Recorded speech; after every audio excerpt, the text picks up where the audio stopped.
Good evening everyone, I am Angel from Lima in Peru and this is my channel Reading Means Life. Today I wanted to show you this book that I bought some months ago at the beginning of the year, and it is called San Juan de Lurigancho, History and Presence, published by Gato Viejo, Producción Editorial, which is the publisher, and edited and prepared by the Ruricancho Cultural Institute, which is one of the most important cultural organizations or institutions in our district. You know that San Juan de Lurigancho is one of the biggest and the most populated district, not only in the city but also in the whole country. San Juan de Lurigancho has more population than any Peruvian city, apart from Lima, of course. Well, it was published in December last year, and it was presented, it was introduced in many auditoriums during the first half of this year. In 250 pages, it is divided in 6 sections. The first one is about research, and it has 12 articles. The second one is called Education, and it has 2. Tourism has 2. Cultural management has 4. Environment has 2 articles, and opinion and narratives has 2 articles. Well, it is introduced by the founder of the institute, Mr. Segundo Valladares, and also by the president of the institute, Mr. Julio Abanto. What stands out in this book is that they want to promote, this group of professionals want to or intend to promote their investigations, their researches, and in this way each article is signed by a researcher, and as the beginning of the book says, they were dispersed, they were in many different magazines or other type of publications, and now they are together, they are compiled in these 250 pages, and they are kind of rethought based on the current situation of the district. It goes from pre-Hispanic history of San Juan de Lurigancho dating back to 9000 before Christ, and the many archaeological investigations and also historical investigations about the different ethnic groups and the different archaeological sites located in the area, such as Mangomarca, Campoy or Canto Chico. Right? It gives us, as you can find here, the geographical location, many different graphics and also pictures. You can find some clay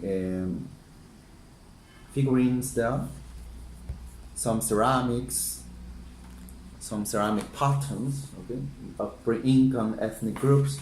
So yeah, as well as the references. So it continues to the colonial period.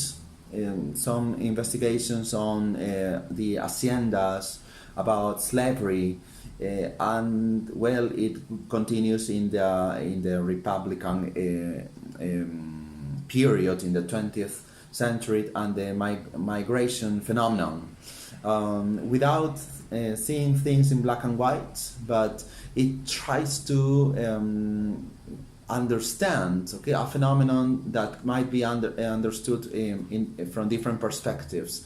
Not only invasions and establishing or settling shanty towns, as is the general belief, but also public initiatives or state initiatives, such as Mr. Belaunde's government during the 1960s, and not only that immigration that goes from the country to the city, but also from the country to the rural area of Lima, which is something that, to be honest, I had never thought about.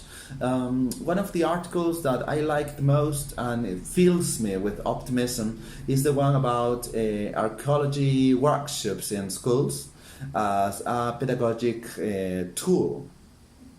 This is page 135, I think. Yes, by Mr. Angelo Valderrama, as you can find here. and also how the archaeological site of Canto Chico, which is one of the most important ones by Mr. Jose Arenales, okay, has also a plan of having a museum. So this local history and the the formation of a local identity is a key tool, is key, in the development of peoples. So I really appreciate that initiative. As well as that, the curious history of the Caja de Agua forest, which is a green area, as you can find one of the pictures here, that I usually pass by and sometimes I don't think about it. It's one of the few big green areas that the district has, and the perspectives and also proposals about it as a tourist center. Beyond the forest, there are reflections about the future and also the present of our district as a tourist product. Why not? When we think about Lima, some people might laugh at that idea, but San Juan de Lurigancho is an area that is rich in historical and natural and cultural heritage.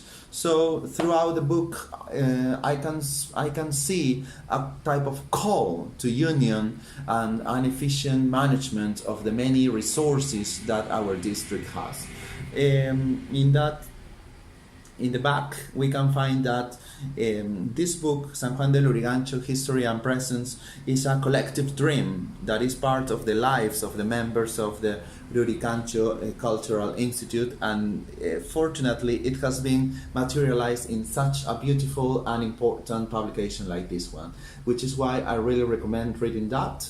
It is thought to be read by the great public, but it doesn't mean that specialists or professionals cannot read. I have noticed a balance in the prose which enables all types of public to understand and to process and reflect on that, which is why I really recommend this. Okay, so get it, you will not regret it. Bye bye.